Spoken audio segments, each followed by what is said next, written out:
Mr. Squidward, welcome to the night shift.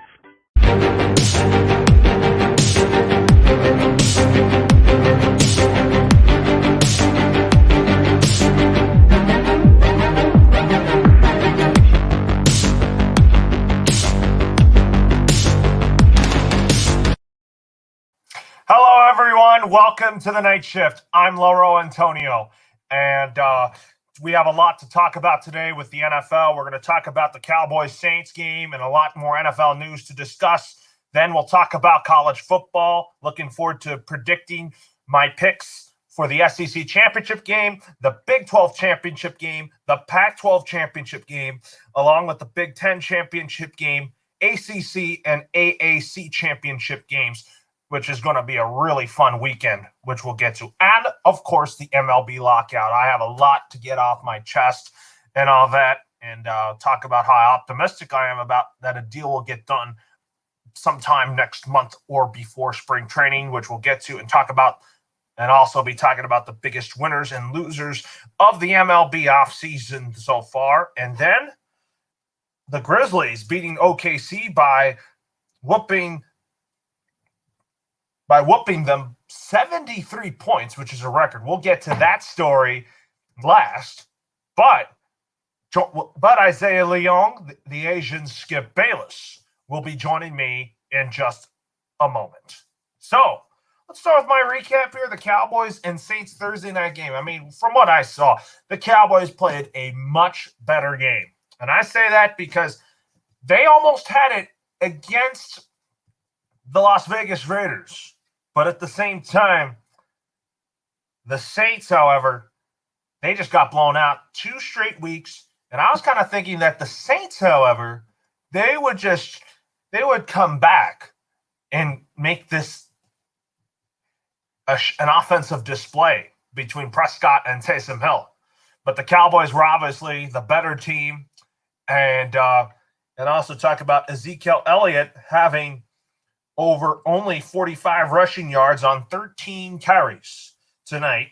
And this continues a stretch of a poor performance rushing-wise. Is Zeke washed up? We're still in a bad spell. To me, I think Ezekiel Elliott is still in a bad spell just because I really think that Ezekiel Elliott, when he's right, I think he is by far one of the premier running backs in the National Football League. And I just think that today he did not look very good. So anyways, we got Justin Bosman in the house. Thank you for tuning in. He also says Loro Saints sucks. I'm like, yeah, I mean, they're not the same without Drew Brees. And I mean, he said that they suck today. So we'll get to my thoughts on the Antonio Brown suspension, which we'll get to in a minute. We'll headline that right now, folks, as Bucs wide receiver Antonio Brown and safety Mike Edwards and free agent wide receiver John Franklin III, who have been on the Bucs practice, were suspended 3 games without pay for violating the NFL COVID-19 protocols. The league found that all 3 players got fake COVID vaccine cards and entered them into the NFL COVID system to fake that they have been vaccinated. My thoughts on this is they need to tell the truth. And I think Isaiah has something to say about it. And I think to me, you got to follow the rules. If you're vaccinated, you have to show your proof of vaccination. If you're not vaccinated, then say something about it. That's my take on it. And then I'm going to address something here. And I'll tell you, the Week 13 games I'm looking forward to the most is I'm looking forward to Brady versus Matt Ryan. I'll be on the call on ColorCast on Sunday for those who are listening. And then the Monday Night Football game with the New England Patriots and the Buffalo Bills. I think I'm more excited about Patriots-Bills than I am Bucs-Falcons, just because I think Mac Jones is already the real deal. And I really think that Mac Jones has a trademark, which is MJ10. And we have a comment from Justin Bosman, and he also says Bills Pats. He's looking forward to that as well. And he also says, get your popcorn ready for that game. Absolutely. And also you get soda and popcorn as well. So that's what. So I would say I'm just more excited about Patriots Bills. Mac Jones going up against Josh Allen. The Bills are still one of the best teams in the AFC East, but for the Patriots, they are being back to being the NFL's worst nightmare. And I think that was something that was missing from last year's team in 2020. I really think that this year, the offense of the Patriots has been outstanding.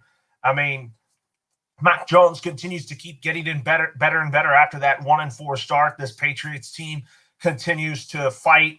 And I really think that they're going to get a big win in week 13 and then enjoy the bye week and then get ready for Indianapolis in a few weeks from now. But all I'm focused on is Buffalo. And I'm a bit nervous about the game, but I really think that the Patriots are going to come out with a win. And I predict that the Patriots are going to win 17-14. So that's going to be something to be talked about there. So anyways, we're going to save the college football segment in just a little bit when Isaiah gets on because I want to feed off my picks with him. So we're going to talk about some basketball right now. So the Grizzlies beat the Oklahoma City Thunder by whooping them by 73 points. To me, the Memphis Grizzlies are for real. And I say that you got Ja Morant, you got a really good young core with Memphis. They have a very bright future, and I think they are back to being Grind City. And as for OKC, I like the job that Mark Dagnall is doing with this program. Rebuilding the Oklahoma City Thunder, I think they have a very good young core to kind of help compete in the near future, but I just think that they're still in a rebuild phase. So, anyways, I'm going to talk about tomorrow's Lakers and Clippers game, and Isaiah's I would want to talk to him about it, so I'll give you a little bit of my preview here. So, I mean, I don't know why ESPN took out that game and replaced it with Warriors Suns, because the Warriors and Suns right now, they are the cream of the crop of the Western Conference. And as for the Lakers and Clippers, they're in the 6 and 7 seed.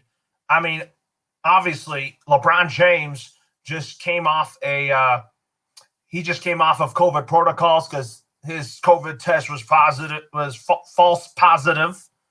And then I really think that I think that the Lakers, however, they need to find a way to start a winning streak. Last month for the Lakers, it was an awful month just because I really think that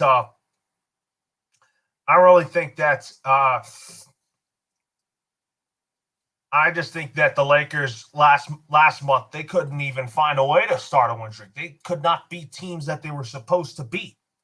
So that's what I kind of think here. And then Justin has an interesting question for us. So he says, when do you think Zion comes back?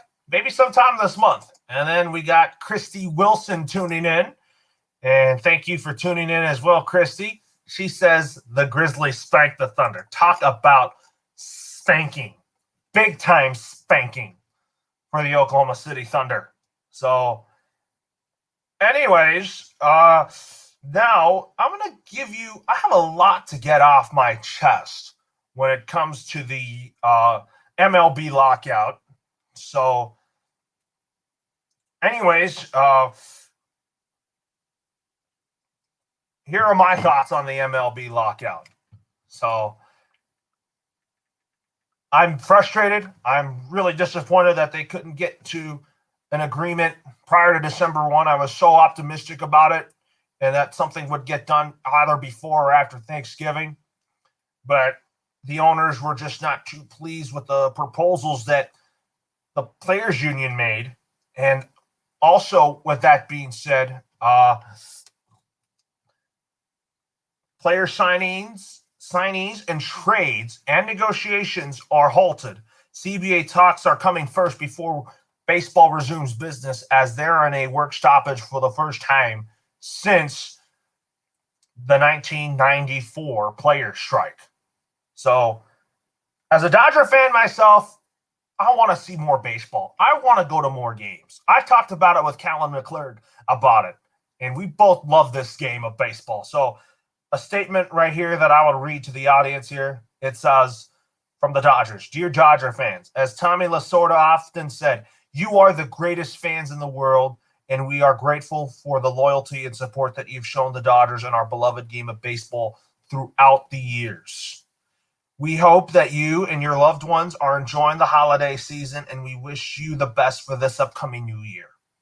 Next season promises to be a memorable one, especially with the 2022 Major League Baseball season, Major League Baseball All-Star Game being played at Dodger Stadium in July. Last night, the collective bargaining agreement between the MLB and the Players Association expired. Despite MLB's best effort to negotiate a new agreement has not been reached as a result. MLB has initiated a lockout of the major league players. The measure will keep the parties at the bargaining table and help accelerate negotiations towards a new deal. As noted by Commissioner Rob Manfred in his letter to the fans, the lockout is the best mechanism by which to protect the 2022 season. We are hopeful that MLB and the players will reach an agreement soon, which will strengthen and protect our national pastime and enable us to get back to work on building a championship team and winning another World Series championship.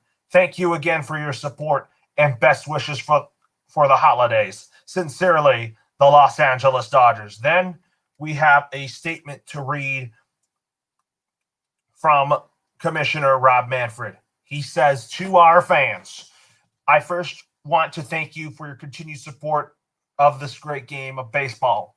This past season, we were reminded of how the national pastime can bring us together and restore our hope despite the difficult challenges of the global pandemic. As we began to emerge from one of the darkest periods in our history, our ballpark filled with fans, the games were filled with excitement, and millions of families felt the joy of watching baseball together. That is why I am so disappointed about the situation in which our game finds itself today.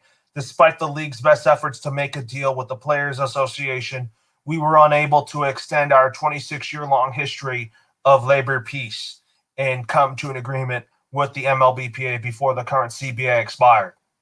Therefore, we have forced to commence a lockout of the major league players effective at 12:01 a.m. Eastern Time on December 2nd. I want to explain how we got here and why we have to take this action today. Simply put, we believe that an off-season lockout is the best mechanism to protect the 2022 season. We hope that the lockout will jumpstart the negotiations and get us to an agreement that will allow the season to start on time. This defensive lockout was necessary because the Players Association's vision of Major League Baseball would threaten the ability of most teams to be competitive. It's simply not a viable option from the beginning. The MLBPA has been unwilling to move from their starting position, compromise, or collaborate on solutions. When we began negotiations over a new agreement, the Players Association already had a contract that they wouldn't trade for any other in sports. Baseball players have no salary cap and are not subjected to a maximum length or dollar amount on contracts. In fact, only MLB has guaranteed contracts that run 10 or more years and in excess of $300 million. We have not proposed anything that would change these fundamentals. While we have heard repeatedly that free agency is broken in the month of November, $1.7 billion was committed to free agents, smashing the prior record by nearly 4 times. By the end of the offseason, clubs will have committed more money to players than in any offseason in Major League Baseball history. We've worked hard to find compromise while making the system even better for the players. By addressing concerns raised by the Players Association, we often to establish by a minimum payroll for all clubs to meet for the first time in baseball history to allow the majority of the players to reach free agency earlier through an age-based system that would eliminate any claims of service time manipulation and to increase compensation for all young players, including increases of minimum salary. When negotiations lacked momentum, we tried to create some by offering to accept the universal designated hitter, which I think is going to be coming to the National League in 2022. I think that's going to be good for baseball going forward with the universal DH. Also to create a new draft system using a lottery similar to other leagues, and to increase the competitive balance tax threshold and effects only by a small number of teams. We have had challenges before with respect to making labor agreements and have overcome those challenges every single time during my tenure. Regrettably, it appears the Players Association came to the bargaining table with a strategy of confrontation over compromise. They never wavered from collectively the most extreme set of proposals in their history, including significant cuts to the revenue sharing system, a weakening of the competitive balance tax, and shortening the period of time that players play for their teams. All of these challenges will make our game less competitive, not more. To be clear, this hard but important step does not necessarily mean games will be canceled. In fact, we are taking this step now because it accelerates the urgency for an agreement with as much runway possible to avoiding doing damage to the 2022 season. Delaying this process further would only put spring training, opening day, and the rest of the season at further at risk. And we cannot allow an expired agreement to again cause an in-season strike and a missed World Series like it was experienced in 1994. We all owe you, our fans, better than that. Today is a difficult day for baseball fans, but as I have said all year, there is a path to a fair agreement, and we will find it. I do not doubt the league and the players share a fundamental appreciation for this game and a commitment to its fans. I remain optimistic that both sides will seize the opportunity to work together to grow, protect, and strengthen the game we love. MLB is ready to work around the clock to meet that goal. I urge the Players Association to join us at the table. From Robert D. Manfred Jr., the Commissioner of Baseball. And we have a statement to read from Executive Director and the Chief of the Players Union, Tony Clark. He says that this drastic and unnecessary measure will not affect the players' resolve to reach a fair contract. We remain committed to negotiating a new collective bargaining agreement that enhances competition, improves the product of our fans, and advances the rights and benefits of our membership. So that is what Tony Clark, the head of the Players Association, has said. And then we have a statement to read from you from the Major League Baseball Players Association as a whole. Major League Baseball has announced a lockout of players shutting down the industry. This shutdown is a dramatic measure, regardless of the timing. It is not required by law or for any other reason. It was the owner's choice, plain and simple, specifically calculated to pressure players into relinquishing rights and benefits and abandoning good faith bargaining proposals that will benefit not just the players, but the game and industry as a whole. These tactics are not new. We have been here before, and the players have been risen to the occasion time and time again, guided by a solidarity that has been forged over generations. We will do so again here. We remain determined to return to the field under the terms of the negotiated CBA that is fair to all parties and provide fans with the best version of the game we all love. That is from the Major League Baseball Players Union. And then there is some ramifications of a lockout here, so no free agents can sign, no trades can be made. Players have no access to team facilities. And then that is the story right there. So want to bring in Isaiah Leung now, as he is coming from from kicking it with Ace and Isaiah. So if you're just joining us right now, I was just talking about my reaction to the lockout and how disappointed I was and frustrated as well. And I know you are too. So I want to start with your reaction to what was your thoughts on the lockout between the owners and players for baseball? I wasn't surprised, to be honest. I thought it was gearing up to this conclusion because I thought that this is when I knew that there was going to be a lockout. When the owners and players could not even negotiate a small thing, which was how to start the 2020 MLB season, the one that was paused by the pandemic, how to restart that. They couldn't even negotiate that.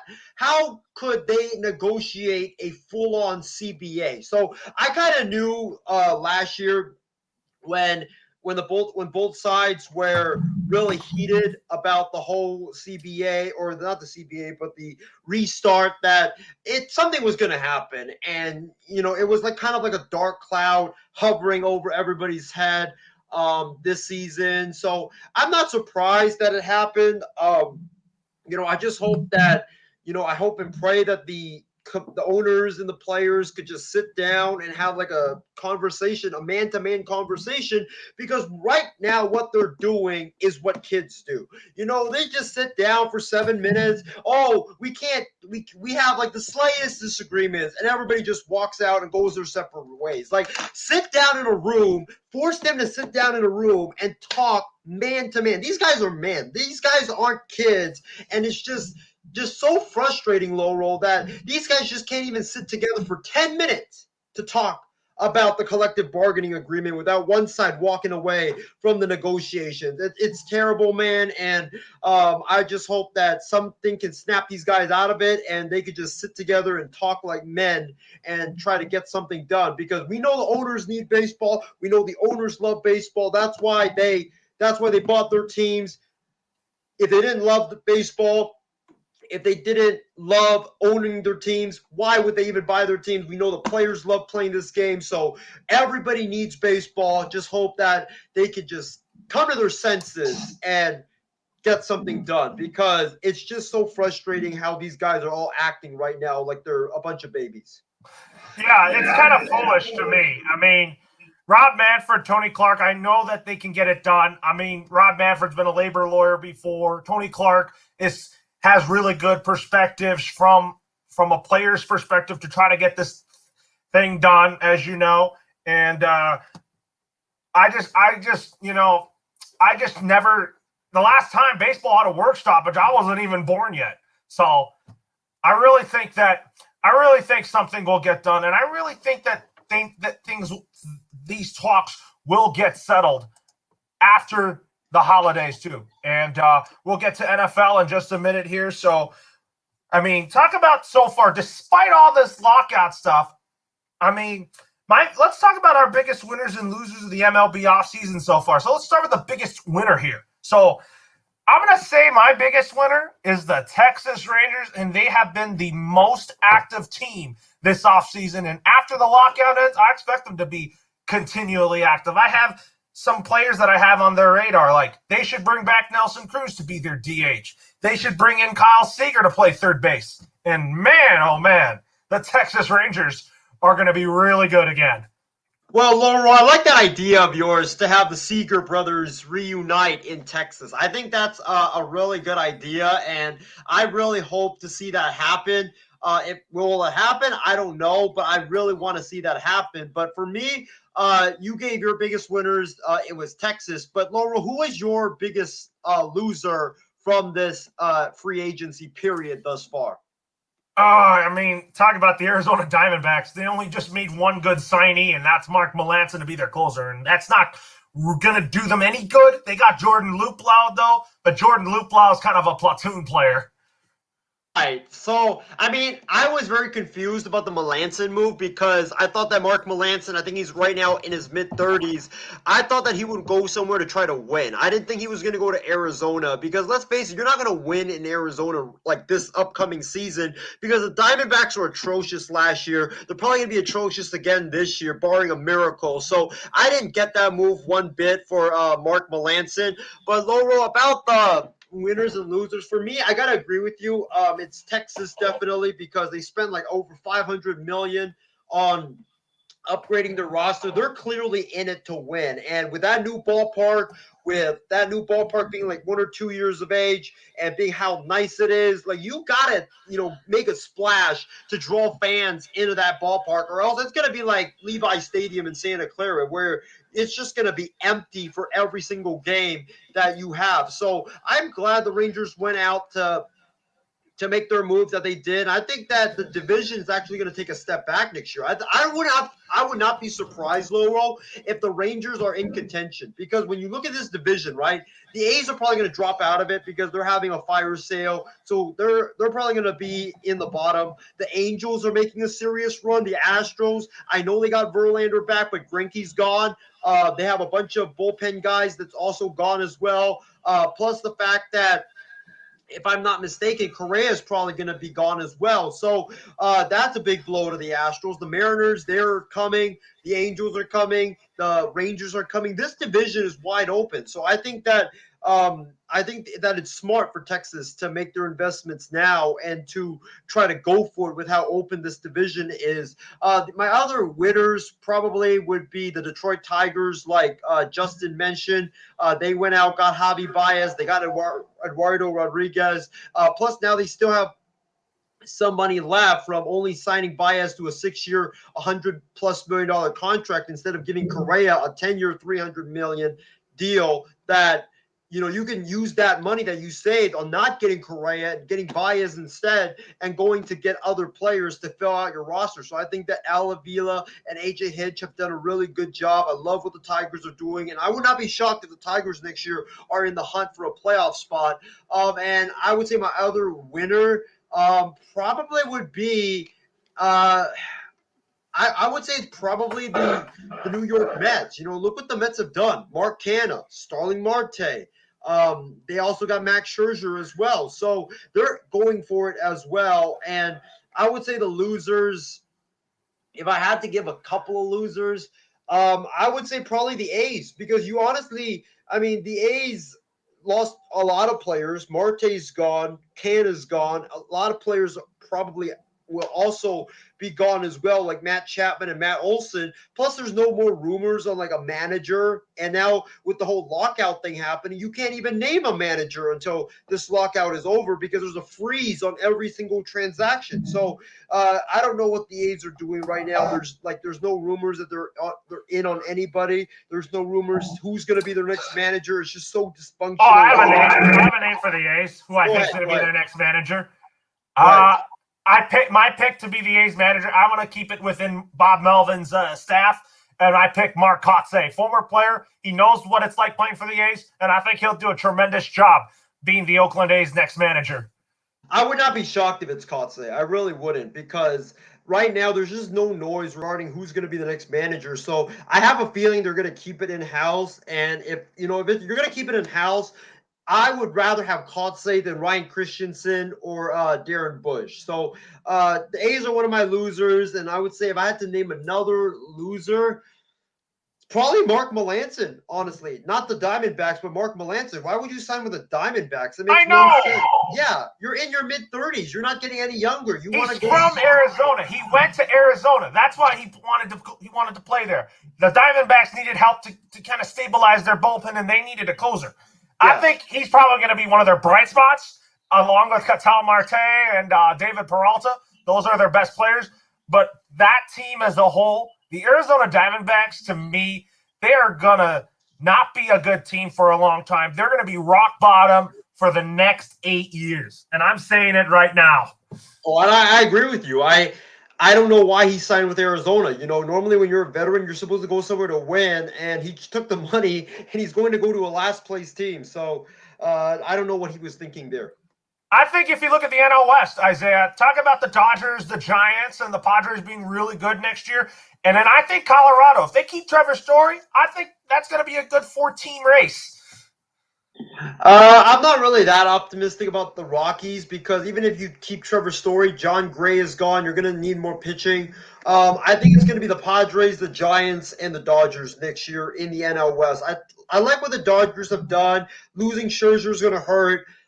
Losing Seager is going to hurt, but you do have Turner to slide into shortstop, so it's not going to really hurt that much. But when you look at the Giants, they got Alex Cobb. They let Gosman walk. I don't know if that's really I don't know if they should have done that because the Giants rotation right now, outside of Logan Webb, there's really no people in that rotation that you think wow, this guy's going to keep you in a ball game every single time he pitches. So I don't know what the Giants are doing pitching wise. I don't like what they're doing in terms of going these 1 year prove it type of deal that they did with Alex Cobb and also bringing back Anthony Alex Wood. Oh, Alex Wood. Yeah, Alex Wood as well.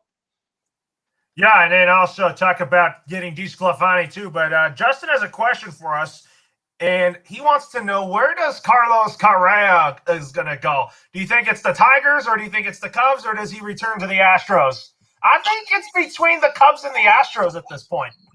I don't know, really, because I thought he was going to go to Detroit. I really had him pinpointed to Detroit, but now Detroit's got their guy in Javi Baez. Though you could move Baez to second, and you could have Correa playing short. But the question is now, do you want to have your shortstop and your second baseman, your double play infielders taking up a whole bunch of your not your cap space, but your payroll? If Correa gets a 300 or 400 that he wants and Baez is making 180, then that's $580 million potentially committed to the middle of your infield. And I don't know if that's a really smart way to improve your roster by having those two guys locked up for the foreseeable future. But in terms of where I think he should go,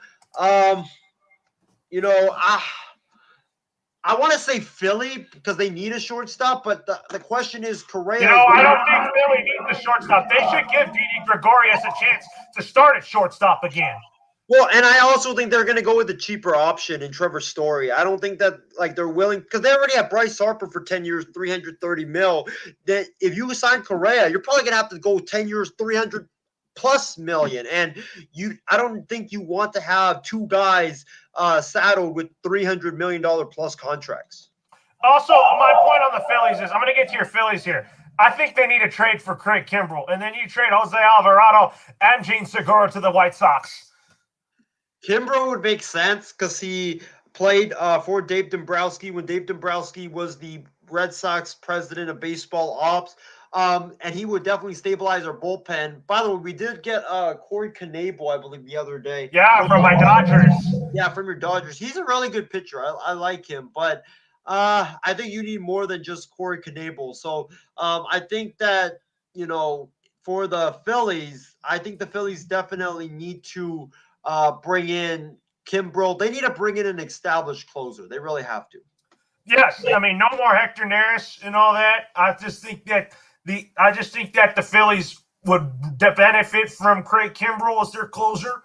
And I also want to throw in another name for you, Isaiah, who I think should be the Mets manager. And you got to bring him out of MLB Network, and he needs to be in a dugout. And that is Buck Showalter. I want him in a major league clubhouse again. That's the guy that I've been stumping for the Mets job because he has a relationship with I'm not Brad Osmus, But Billy Billy Epler? Epler. Billy Epler, yeah, Billy Epler, their general manager. So I think that makes sense, and he can handle New York. He's proven in the past that he can handle New York, having managed the Yankees. So I like that fit. I think that he definitely is a better fit than Brad Osmus.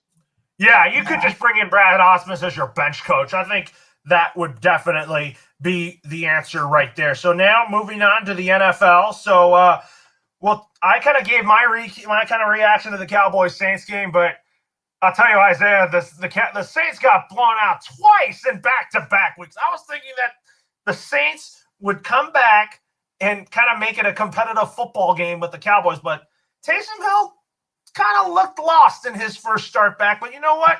I feel like that Taysom Hill will give you some wins. The Saints are done. That was my reaction to this game. The Saints are not going to go to the playoffs this year. They are 5-7 now, and they don't have a quarterback. They have like a great team besides the quarterback. I think their defense held up as best as they could, have given the fact that the offense wasn't that good. But everybody knows what the Saints are going to do. Taysom Hill is a gadget player. So what opposing defenses do is stack the box, take away the run game, take away Taysom Hill's ability to run the football by having a spy in the middle. And then what happens is they force Taysom Hill to have to throw the football, and that's his weakness. That's his weakness right now. And until he works on being a better pocket passer, teams aren't going to respect his throwing ability. So I don't think he can be able to fix that this year. I just think that with no quarterback, with the defense like always being tired and fatigued, no running game, the Saints are just falling fast as we speak. I just don't see the Saints making the playoffs, especially with the Niners getting red hot. Minnesota's up there. I think, like I said earlier, the two teams that are going to drop from this wild card race is going to be the Panthers and it's going to be the Saints. And right now, both of those two teams are holding true in terms of dropping. So I think the Saints are done. I think that they should just get ready for next year. And Sean Payton, that he should start scouting some of the quarterbacks that are available in this upcoming draft class. You know who I think he should scout? Maybe Kyle Pickett from Pitt, who could be a day one starter, but he should really go with Matt Corral. Yeah, but the only issue with that though is that Matt Corral and Kenny Pickett are projected to be first round picks. So does New Orleans have the right pick to draft those guys? Because if they do, then I could see it, and you could groom Kenny Pickett, who a lot of people have said that he reminds them of Drew Brees. I don't know about that, but that could be a good fit. But I know Justin's throwing out Russell Wilson to the Saints. No. Here's why I say this won't work out. Because if you're the Seahawks, you would be absolutely foolish to trade him within the NFC. If you're going to trade Russell Wilson, you trade him to the AFC so he doesn't have to torment you for the rest of his career. Oh, absolutely. So you got I kind of talked about Ezekiel Elliott, only had 45 rushing yards today, over 13 carries. I don't think Zeke is washed. I still think that he needs to find a way to lose some weight, and he needs to be back to being the Ezekiel Elliott of old. I am not giving up hope on him. I really think that Ezekiel Elliott, to me, he is still one of the premier running backs in the National Football League. I think Ezekiel Elliott, the problem with him is that he's too big. I mean, when you watch him right now, it's like he's running, but when he's running, he's not the fast, speedy running back that we're used to. When you look at him, it looks like that he's running. You know, Loro, you know when you're running on a beach, right? When you're running on a beach and you're running in the sand and you're going as fast as you could, it still slows you down because you're running in the sand. That's kind of the thing that's happening with Ezekiel Elliott. He's too big. You can't be like what I think he's like over 270 pounds. He's too big. You can't be that big and expect to have the same speed and agility that you had in the past. So he needs to lose some weight, like you said. And the Cowboys need to get that offensive line fixed, because that was a main staple of the Cowboys when they had success when Zeke was extremely effective. It was when the offensive line was just a monster, and nobody could get through that offensive line. And right now, a lot of the guys on that offensive line that played there before, they either retired or they're moving on to different teams. So they need to fix that offensive line, because you can have any running back in the world. You can even have Derrick Henry, but if you have a terrible offensive line, he's not going to be able to do much because all the defenders are just going to get through and stop him. Yeah, it's kind of like Justin Bosman said something about it. He said Zeke is just like Eddie Lacy, who's just eating burgers. Oh my God. Great comment, Justin. If he doesn't lose weight this offseason, because right now it's already too late, but if he doesn't lose weight, he might turn into the next Eddie Lacy. He might turn into a guy that's really unproductive. Tony Pollard has really stepped up nicely, too, if you look at it, too, for the Cowboys. And I thought that it was a great win for the Cowboys. And I really think they're going to have a really good month in December. And I really think that they're still going to win the NFC East like what people think. But also don't watch out for the Philadelphia Eagles and the Washington football team. Well, yeah, Washington's on the come up now, which I was very surprised about. They might even get a wild card spot, but the Eagles are on the come up. The Washington football team is on the come up. Dallas cannot afford to lose a lot more games the rest of the way, because you know that division, Loro, is going to be very tough and very stingy down the stretch. And right now, when you look at it, the Cowboys next week, they got the Washington football team. That's going to be a big game. If they lose that and Washington wins this week and wins that game next week, this division is only going to be a one-game lead for the Dallas Cowboys. So they absolutely have to win that game next week. Then they got the Giants. They cannot lose to the Giants on the road. And then they have the Cardinals, and they got Washington again. So I can absolutely see Washington coming back to beat the Dallas Cowboys and win that division and steal it away, because they play them twice in the final 5 weeks of the season. Yeah, it's going to be really tough. We'll have to talk about that when that gets closer. So I gotta tell you which Week 13 games I'm looking forward to. Mostly, I'm looking forward to Patriots, Bills, and Buccaneers and Falcons. I think I have the Bucs beating the Falcons by a field goal, because I think Matt Ryan always plays tough against Tom Brady. And then when the Patriots take on the Bills, I'm looking forward to a really good football game. But the forecast shows in Buffalo that it's going to be snowy, 80% chance of snow. And I'm telling you what, be ready for a defensive battle game and a low-scoring affair with the Patriots and Bills. And I can't wait to have that post-game show with you and Adam on Monday. So I have a lot to get on my chest there. I'm really excited about this game. I really think that Mac Jones, to me, he has a bit of Tom Brady in him at the Patriots. I've always liked Mac Jones. He was like one of my favorite quarterbacks coming into this draft class. I've started to like Mac Jones since that national title game when he beat Justin Fields at Ohio State. So what Week 13 game are you looking forward to the most out of the two between the Falcons and Buccaneers and the Patriots and Bills? Definitely Patriots and Bills, because when you look at that game is going to be for the AFC East pretty much, because those two teams have the same record. Whoever wins that game, Loro, not only will have a one-game lead, but they will also have the tiebreaker. So that's basically a two-game lead for that division with like 4 or 5 games left to go in the season. So that's a big game for both the Patriots and the Bills. But other games that I'm looking forward to is definitely gotta be, I'm looking at the morning slate of games right now. Patriots and Bills probably is the game in the morning slate that I'm definitely looking forward to. The other ones, Chargers and Bengals, because these two teams, Bengals are surprisingly 7-4, Chargers are 6-5. Chargers trying to bounce back after a embarrassing loss last week against the I'm forgetting off the top of my head who they played. They played Denver. So they're trying to bounce back. I mean, these two teams, I think, are battling it out for the wild card. So that's a big game. And then you look at the afternoon slate of games. You know, I'm looking at Niners and Seahawks, because right now Seattle is not what they once were.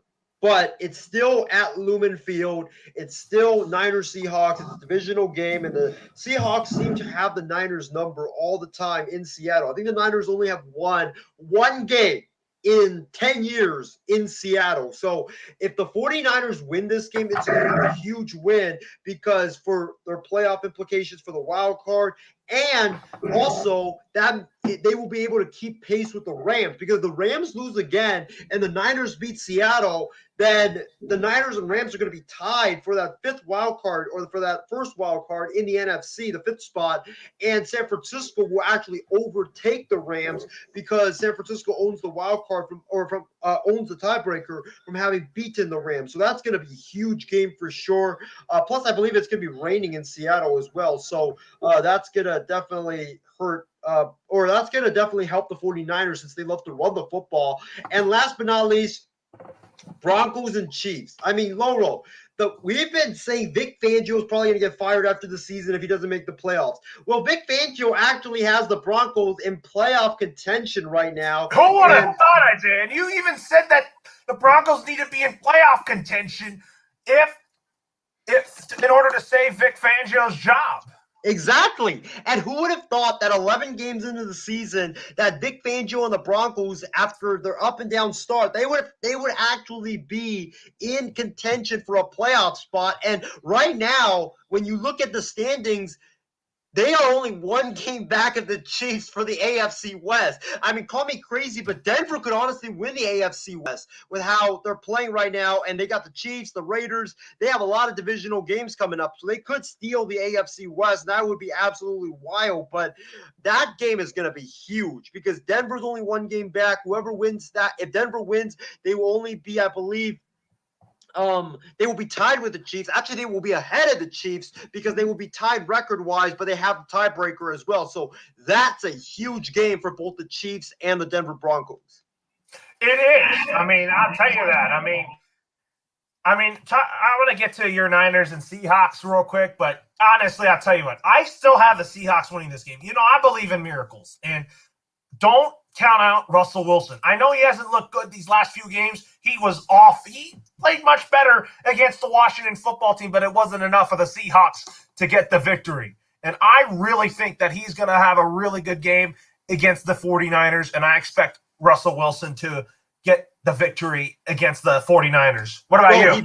He better have a big game, because if he looks like how he's been looking like the last couple of weeks, oh my gosh, it's going to be a blowout. It's going to be a blowout. How like the Niners have been just running the ball and just chewing clock this entire 3-game winning streak. So if Russell Wilson does not play like the Russell Wilson of old, good Lord, Seattle fans, turn off your TV and don't even watch the game. Yeah, absolutely. So, who do you have winning between the Patriots and the Bills? Is it in New England or is it in Buffalo? It's going to be in snowy Buffalo. Be ready for the snow. You know what? I'm going to go pick the Patriots, but I'm going to pick them to win like 16-13 because I think it's going to be very snowy. Both teams won't really be able to get much going in the passing game, and it's going to come down to whoever runs the football better, and I trust the Patriots run game over the Buffalo Bills run game, and it's going to come down to the defense, and the Patriots defense is way better than the Buffalo Bills defense. And then talk about who do you like between the Buccaneers and the Falcons?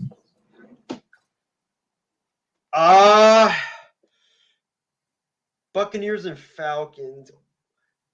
Give me the Foul, or give me the Bucks. Give me the Bucks. Easy. You almost said it. You were almost going to go bold here. I know. I was almost going to go bold and go Falcons. I mean, it was crazy, man, but nearly misspoke again. And Callan would have had to put that clip up on MI6. But man, it would have been Isaiah loses again with the score afterwards. But give me the Buccaneers to beat the Falcons. That's a good pick. I mean, I think that Brady and Matt Ryan will play well, but if you watch this game, I'm not going to underestimate Matt Ryan in this game. But the Falcons are a team offensively. I think Arthur Smith has done a really, really good job running the Atlanta Falcons offense. I think he's done a good job, but the offense is not the problem for the Falcons. It's their defense. It's their defense. Can't stop anybody. No, they can't. And I also think the Falcons need to draft a running back in this upcoming draft class. They need somebody to complement Matt Ryan and Calvin Ridley and Kyle Pitts.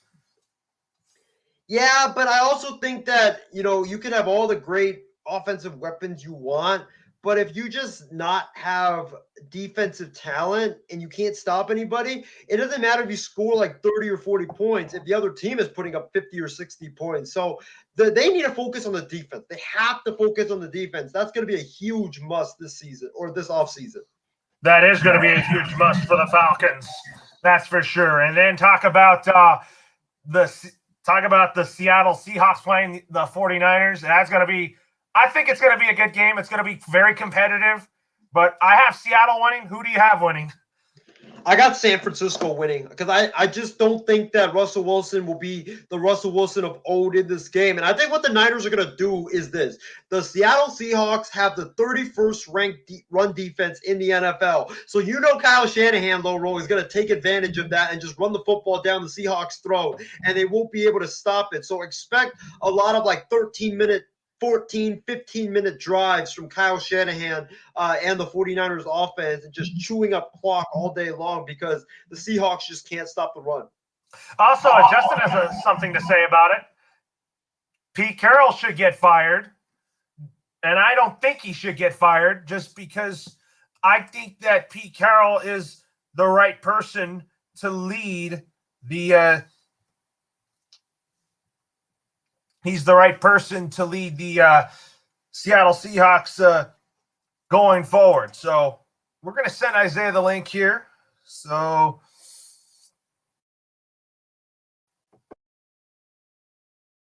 and then we're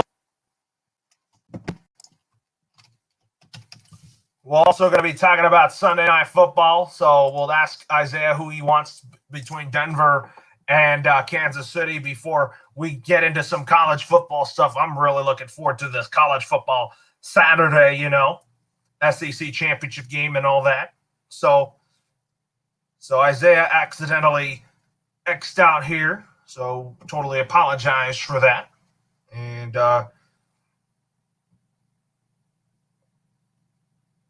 we're about to get him on shortly. And we have another question from Justin. Does Justin Fields start? So, oh my God, we got Isaiah on. Hi, Isaiah. And then we also got Callan behind the scenes. My goodness. We heard Isaiah. We heard your game selections in the post coast to coast call while we were figuring out the Marvel podcast. Way to go, buddy. Yeah, I clicked the wrong link like I did here when I was giving my take on the Niners Seahawks, and I pressed exit and exited out. So, yeah, it's not a good technology Isaiah night. loses again. Isaiah loses again. Yeah, I mean, I think if you look at it here, so Isaiah, now who do you like between the Denver Broncos and the Kansas City Chiefs? Don't you dare say Denver there, Mr. Leung. Hey, Callan, exit the StreamYard. I'm gonna go bold, Loro. Give me Denver. Give me Denver. Oh man! Give me Vic Fangio in Denver. Wait, so Isaiah, why were you on the show here you're doing right now, and you had the link open for the post-show call on the Coast to Coast Entertainment? I pressed the wrong button, but yes, Loro, give me Denver. What? Give me Denver to pull the upset because Denver is going to have the same recipe like the Niners against Seattle. It's going to run the football, chew clock, and not give Patrick Mahomes that many possessions. That's what the Broncos and Chiefs? You picked the Broncos? Yes, I'm picking the Denver Broncos to win. Come on, Jimmy. We got to get this first down. Hasty's open. Hasty, oh my God. You take a damn sack. He was wide open. Are you the Kansas City? What? This is Patrick Mahomes, despite him putting ketchup on his steak. You tell me the Broncos can't even beat the freaking Ravens. How are they gonna beat the Chiefs? That's insane.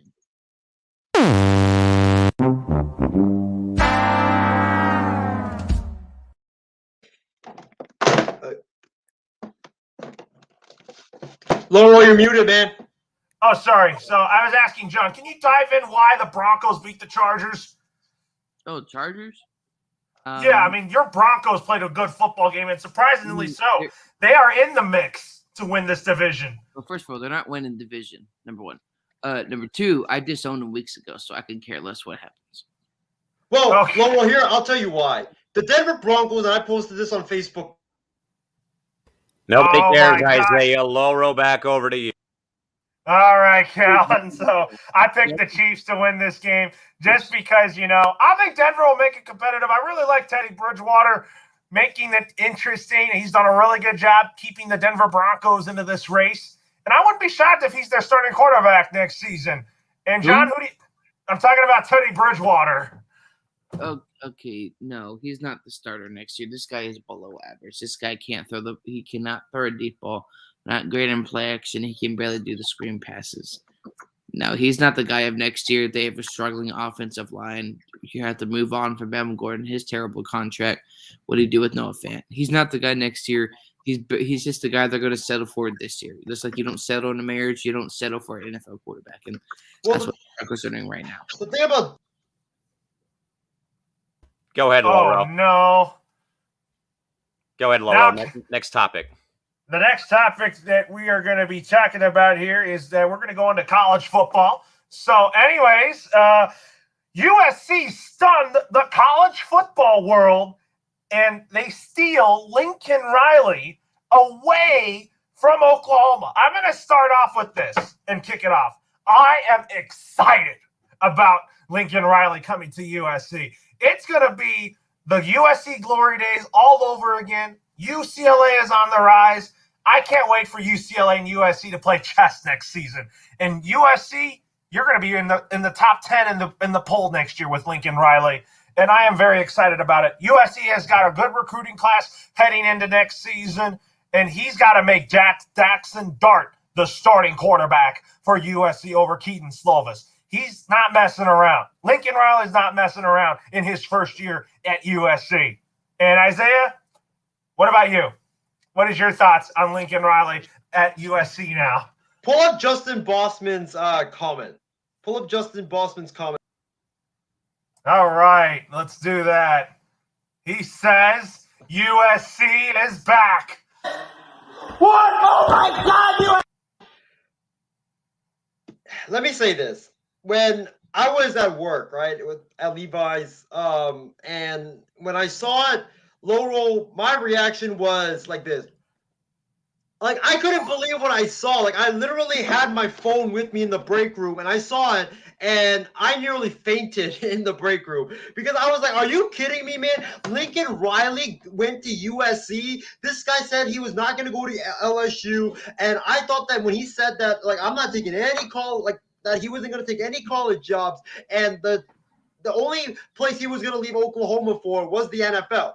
And, he had turned down a lot of NFL jobs. He had turned down a lot of college jobs. So this guy was like the white whale of college football. And I can't believe it. I really can't believe that Mike Bone and USC actually got him. In fact, Loro, I think I sent you this like couple days or it was like Black Friday last week, and I sent you this about how there were reports that Matt Campbell was going to be the guy. Matt Campbell was going to be the next head coach at USC, and I for surely thought it was going to be Matt Campbell, but man, USC stunned the world. They got the white whale that is Lincoln Riley, and man, this is a tremendous hire for them. It really is, because USC, the one thing that's really been lacking for USC is the quarterback play. They haven't had a great quarterback since Sam Darnold at USC, and now USC is going to be a quarterback factory. They're going to be pumping out great quarterbacks year in and year out, and it's going to be great to watch. And man, Chip Kelly versus Lincoln Riley, two offensive masterminds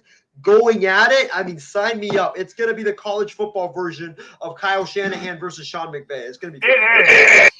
You're absolutely right about that. I mean, I really think USC is going to be back to this glory days, and I really think that it's going to be a quick turnaround for Lincoln Riley to turn around USC. And I have no doubt in my mind that USC is going to be winning the Pac-12 South next season.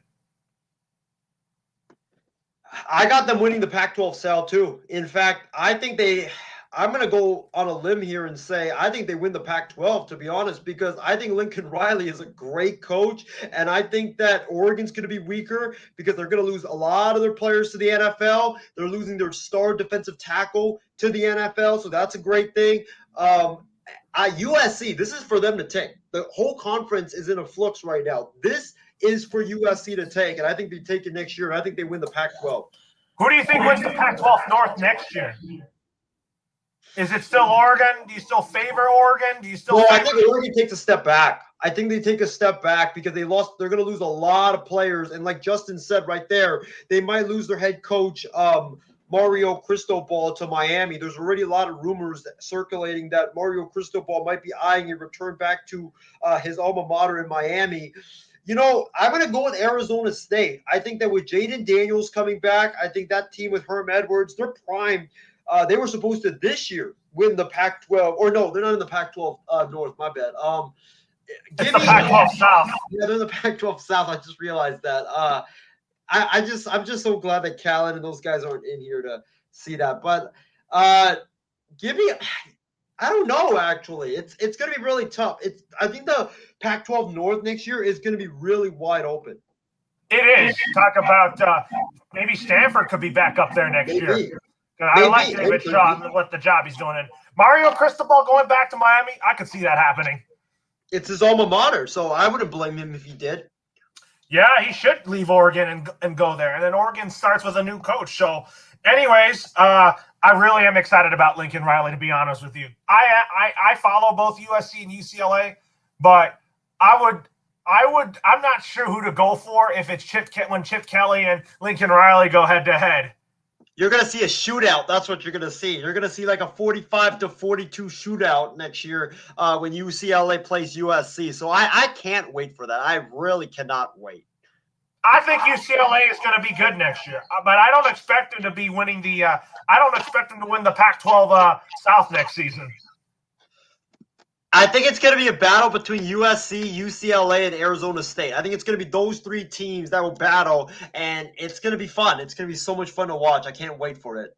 Me neither. Now shifting from the Pac-12 to the Big Ten. Jim Harbaugh and the Michigan Wolverines finally get over the hump and slay the dragon and take down the Ohio State Buckeyes in a snowy Ann Arbor. Isaiah and I even called Michigan to beat Ohio State, and they finally did it, and I'm so happy. I have always wanted Michigan to be a really good football program. They're like my second favorite team in college football. Loro, we did it, man. We called it. We said from the beginning of the season, before the season, we did the college football preview show, and we both picked Michigan to not only beat Ohio State, but win the Big Ten. And they accomplished one thing. They already beat Ohio State. So we got that right. Now on Saturday, we'll see how they do against Iowa, and that is for the Big Ten championship. But my gosh, man, Jim Harbaugh, I'm so happy for him. I'm so happy for everybody in Michigan. They finally did it, man. They finally conquered older brother. So it's phenomenal what they did. And I think Michigan, I was actually surprised, Loro, because I actually woke up on Saturday morning when it was like at halftime, and I checked my phone because I thought that Michigan was going to get blown out. I didn't expect Michigan to get blown out, but I checked my phone because as history has repeated itself, every time it's at halftime, it's not even a good game anymore between Ohio State and Michigan. Michigan is always getting blown out by Ohio State. So I checked my phone expecting Ohio State to be whooping Michigan, and I was like, what? It's 14-13. Michigan leads? Wow, Michigan finally has a chance. And like I said to Steven and Trevor and to everybody that is from Ohio State, that went to Ohio State and was saying the Buckeyes were going to win. Why was Ohio State going to lose? It was because they can't stop the run. And all those guys, all of our MI6 Ohio State alums have been telling us that, they had fixed it and blah, blah, blah, all that stuff. Well, I told those guys last week, let's see them try to let's see how they fare against a really good team and a really good running back in Hassan Haskins. And they got absolutely mowed down, man. Haskins had 5 touchdowns. He had over like 200 yards rushing. Ohio State just couldn't stop him. Michigan literally lined up, and they expected Ohio State to expect them to run the football, and they still ran the football and gained over like 10 yards a run. So Michigan was just a more powerful team. Michigan was the team that I felt like was more hungrier for this, having gotten beaten for the last 6-7 years. And it was just their time. And I'm so proud of Jim Harbaugh, and I'm so proud for Ohio State. And if you're an Ohio State fan, you got to do some soul searching right now, because your football team, this is not the first time that you could not stop the run. You could not stop C.J. Verdell when he was running wild against you in Columbus when Oregon played you. Now Hassan Haskins does the same thing.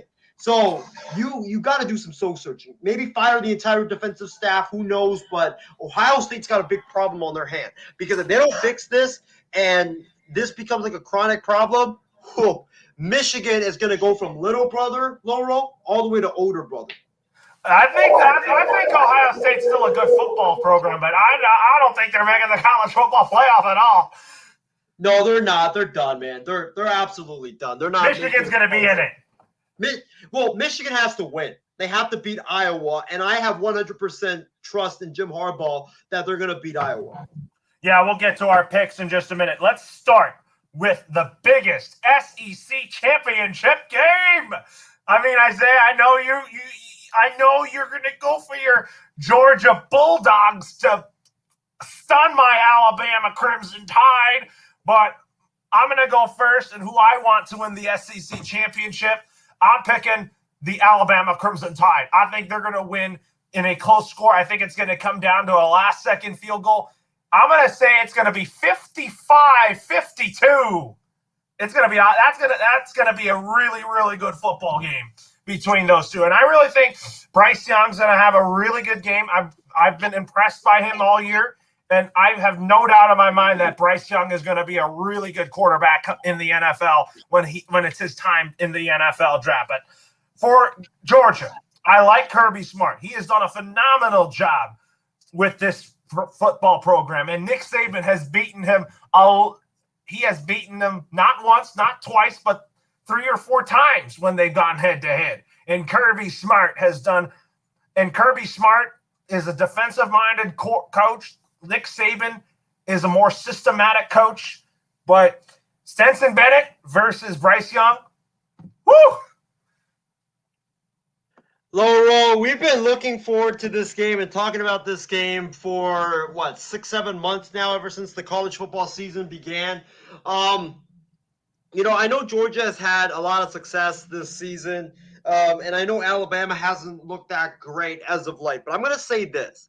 If you're Georgia, do not be cocky. Do not come into the game thinking, Alabama has looked like they have looked terrible the last several games, and they almost lost to Auburn, and we've looked dominated. We're going to absolutely manhandle them. No, you gotta play like you are the hunter. You gotta play like you're the hunter. You can't go into the game thinking like, we got this, man. No, you have until Kirby Smart and Georgia slays the dragon like Jim Harbaugh did against Ohio State last week. Until they do that, I will be very cautious and optimistic and kind of, worried going into this game, no matter how many factors favor Georgia, because Kirby Smart hasn't done it. And Loro, you and I both know that in sports, the mind always plays a factor. And I just have a bad feeling that Georgia is going to find themselves in a position where they're up in this football game and they're going to choke it.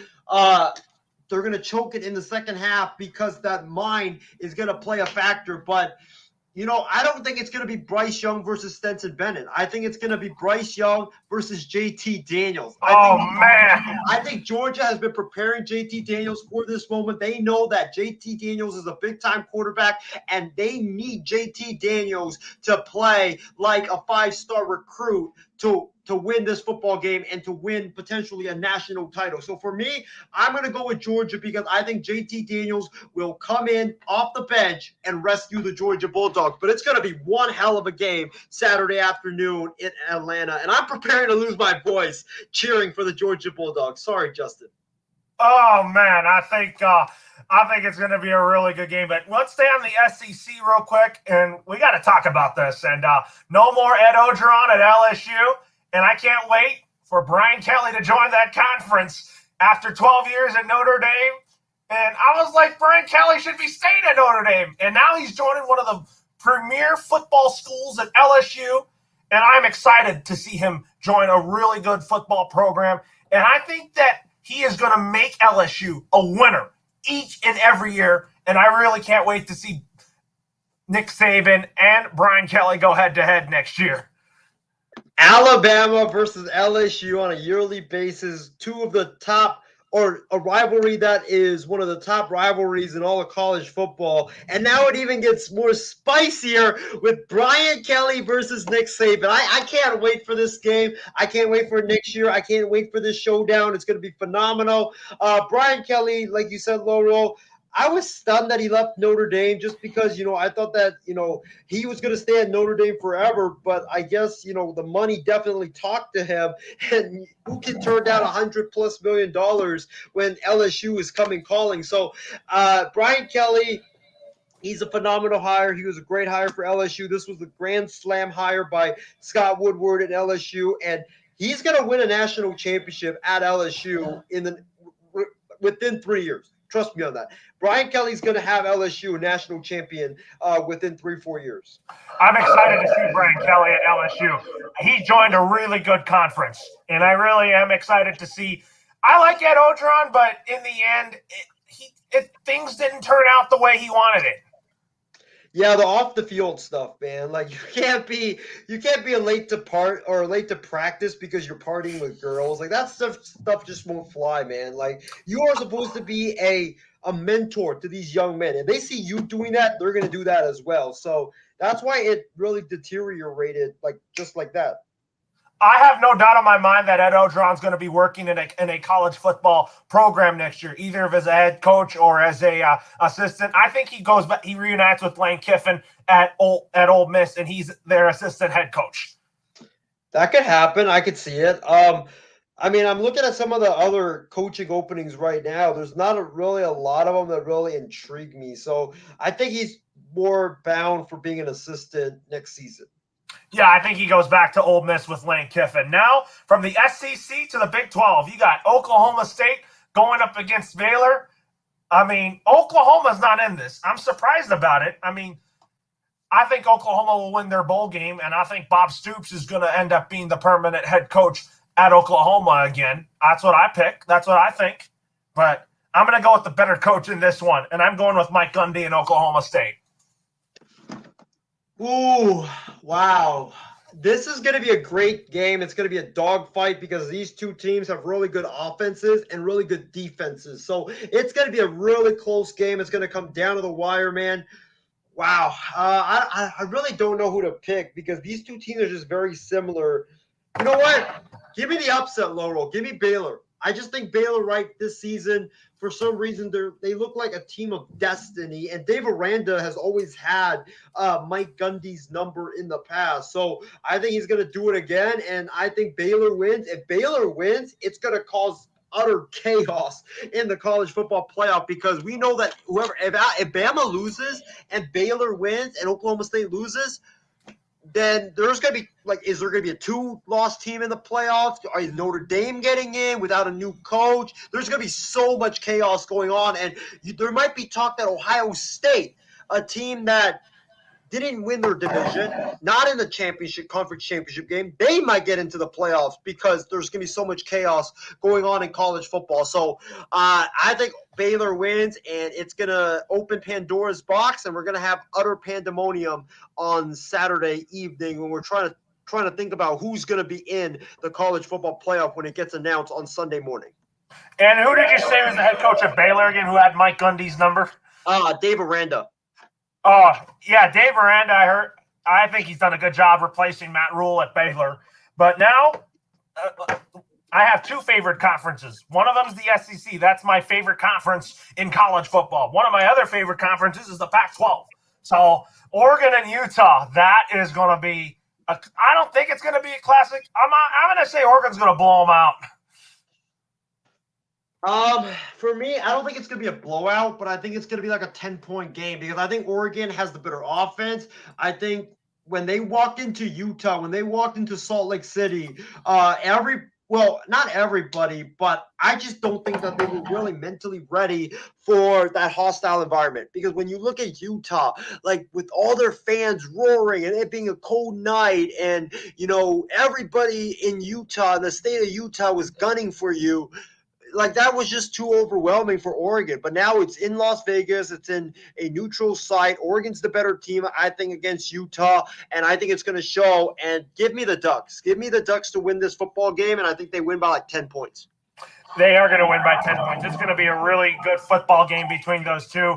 And I'm looking for, like we talked about earlier, I'm looking forward to the next year in Pac-12 with Lincoln Riley in the Pac-12. And I'm telling you what, I've urged USC to hire a new head coach. You and I wanted Jack Del Rio, but I take Lincoln Riley.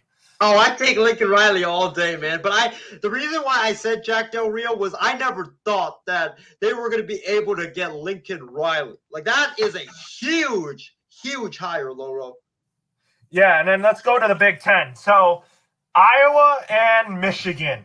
You said Iowa's offense is solid, but it's not really high flying. Like from what I've observed, I've watched some of their games, and they beat up. They couldn't.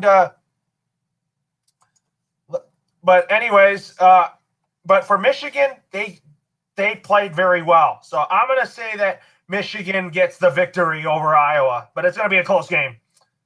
Give me Michigan. Iowa's got a great defense. Their offense is not really that good. Like I said on Kicking It with Isaiah and Ace, if Michigan is able to get to the 20-point mark, they're going to win this football game because there's no way Iowa has that offense to keep pace with Michigan. Iowa's only chance of winning this game is if they keep it to like 17 or 14 points and have like a defensive battle with Michigan. That's the only way that they're going to win this game. But I think other than that, Michigan's just the better team, and I expect Jim Harbaugh. He's hungry for his first Big Ten championship. It's been a long time. He's been gunning for this moment for a long, long time. He's not going to let that slip through his fingers. Absolutely not. But talk about the ACC championship. We were supposed to see the Clemson Tigers go head-to-head with Wake Forest or Pitt. But I'm actually going to pick Pitt in this game because of the better quarterback, and that's Kenny Pickett, who's going to have a really, really good game and make a case for the Heisman Trophy. I don't even know who to pick because, like, these two teams don't have a shot whatsoever at the playoffs. So it's like they're playing for a conference championship, but they're not going to be in the playoffs whatsoever. But give me Pitt. I think they have the better quarterback. And normally in these big-time games, when you have the better quarterback, no matter the record, the team with the better quarterback always wins. So give me Pittsburgh. Absolutely. Now it's on to the ACC championship game. So the number 3rd ranked Cincinnati Bearcats going up against the 11-1 Houston Cougars. So I'm going to go with the better team, and I'm going to say Cincinnati goes 13-0. Loro, you remember just a couple minutes ago when I was predicting utter pandemonium in the playoffs because Baylor's going to lose? Yeah. Give me Houston. Give me Houston. Oh, man. And here, this is why I say it. It's because Houston, everybody's underestimating Houston. Houston's not that bad of a team. Their coach was the guy from West Virginia. I forget his name, but he's a really good coach. He can coach offense, and it's going to be a great offense versus a great defense in Cincinnati against Houston. And, I think it's going to be a shootout, honestly. I really think it's going to be a shootout. And I just think that Houston is going to pull the upset, and I think they're going to win by – give me Houston by 2. I think it's going to be a really close game, though. It's going to be a huge, close game. Absolutely. Like now, with that being said, now onto the NBA. So talking about the Grizzlies beating OKC and whooping them by 73 points. I talked about that, and I said, man, Memphis is ready. to be one of the cream of the crop in the Western Conference. And OKC, I like where they're heading, but they're not there yet. But I like the job. I really think Mark Dagnall has done a really good job coaching the Oklahoma City Thunder. This was an utter embarrassment for the Oklahoma City Thunder. How do you lose by 73 and Ja Morant did not even play in that game, Loro? That's how embarrassing this was. Like, you lost to the Grizzlies without their best player by 73. Like, I don't even know what to say about this game. It makes no sense whatsoever to me, and I'm just really confused, like you are, about how did this even happen? Like, the Thunder obviously had a terrible shooting night. They couldn't defend whatsoever, and it was just embarrassing. And I really hope that, this lights a fire under the players' butts, because you lose by 73. It's an NBA record, and it's embarrassing. And, everybody's going to be talking about it tomorrow on ESPN, Fox, CBS. Everybody's going to be talking about how you got embarrassed by 73 points. They should be ashamed of themselves. Yes, they do. They should be ashamed of themselves here. And then talking about the Lakers here, I was at the Lakers game against the Kings on Friday. They lost. They beat the Pistons by like 6 points. And then they came back in Sacramento beating the Kings. And then tomorrow they take on the LA Clippers. I mean, the Lakers had a bad month of November. It was not a good month. I was not pleased with the way they played in the month of November and how they started the season so far. I really think December, I really expect them to start December off on a good note against the little bro Clippers. And I know that this is going to be a really, really tough month for the Lakers coming up here. They have a tough schedule this month. This month is going to define what the Lakers are and who the Lakers are. Because if they can get through the Clippers, the Nets, the Celtics, and all the tough games that they have coming up and, have a winning record or have a really good record, then I think that they're for real. But if they during this month, let's say like they have a really bad month again, like November, then you could kiss the number 1, the number 2, and the number 3 seed goodbye, because there's no way in a deep Western Conference, if you fall behind by that much, that you're going to be able to come back. So this is a very pivotal month for the Los Angeles Lakers, and it's great news that LeBron's back. It's great news that Austin Reeves is back. It's great news that a lot of the Lakers players that were injured are all either back or on the verge of coming back. So it's a great sign, because they need to be very successful this month in this December. They do. They definitely do. Talk about Phoenix, Golden State being the cream of the crop of the West. That's not a surprise at all to me, especially Phoenix picking up where they left off last year after somewhat of a slow start, and now they're 19-3. Insane. I thought that Phoenix was going to take a step back, honestly, because I thought that they were the hunter last year, and they surprised everybody. Now they have a target on their back. So I thought that Devin Booker and those guys were going to take a step back, but they haven't, man. And they're just rolling. And Booker's playing well. Paul is playing well. Crowder's playing well. Ayton's playing well. Cameron Payne's even playing well. It's just a really fun team to watch. And if they can keep this up, I would not be shocked if the Phoenix Suns and Devin Booker end up back in the NBA Finals. Yeah, and then talk about the Bulls exceeding our expectations right now. They're number 2 in the Eastern Conference. Isn't that amazing, Loro, that we were high on the Bulls, but we didn't think that they were going to be this good in the Eastern Conference. We thought it was going to take some time for them to gel, and that they were going to be like we thought that what the Lakers were going through, that was what the Bulls were going to go through, that they were going to have success later on in the season, but in the beginning that they were going to struggle and have to take time to gel. But it's crazy. It's really crazy how Lonzo, DeMar DeRozan, Vucevic, and Zach LaVine have all fit together in this Bulls team. And Billy Donovan is doing a great, great job coaching the Chicago Bulls. And, right now, if I have to say, he might be my pick for Coach of the Year in the Eastern Conference. Absolutely. So we're going to talk about now. I mean, it's been a great show. It's time for some final thoughts.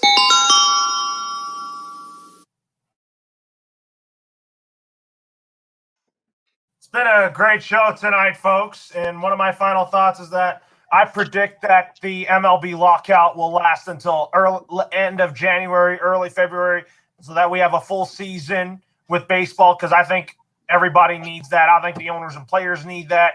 And also, one of my other final thoughts is college basketball is back. We need to start talking about that. And I'll tell you what, Isaiah, I can't wait to see Duke play in Coach K's final season. Ooh. And I'll tell you what, I've already predicted this with Duke. I really think that the Duke Blue Devils are going to win the national championship for Coach K. This is their year to do it for Coach K.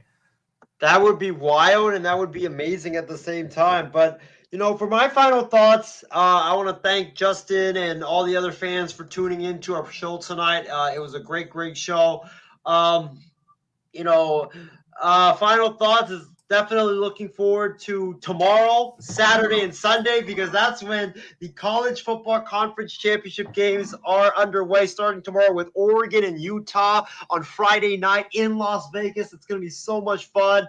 And also on Sunday, we will know by Sunday night who's going to be in the college football playoff and what the matchups are, because they're going to be announced Sunday morning. So definitely looking forward to that, Loro. And that Alabama-Georgia game between me and you, it's going to be so much fun. And looking forward to chatting about it in our MI6 group chat. Yeah, I am looking forward to that, and I also have talked about looking forward to what college basketball is going to be bringing next month, because I really think starting next month, I'm looking forward to focusing on college basketball, because I'm a Duke and Michigan State and Kentucky guy. Yeah, I'm like right now I'm really focused on football, but next month is when college basketball is really going to be what I'm focused about. Yeah, college basketball is good. College basketball. But I've always been a Duke fan because of Coach K, and I really am. I really think that Duke is going to be back to the big dance. Hopefully, they need to send Coach K out on top, man. They have to. But for Isaiah and for our producer Stephen Wang, Loro signing off for now. I'll see you guys again on Sunday for the Extra Point. And Isaiah will be back with us then, and then I won't be on Wild Sports Talk tomorrow. I'll be calling Lakers Clippers on the Colorcast app. Join Isaiah and Adam for that tomorrow as well, and I'll be back on Wild Sports Talk on Monday with Adam and Isaiah. Have a good night, everybody.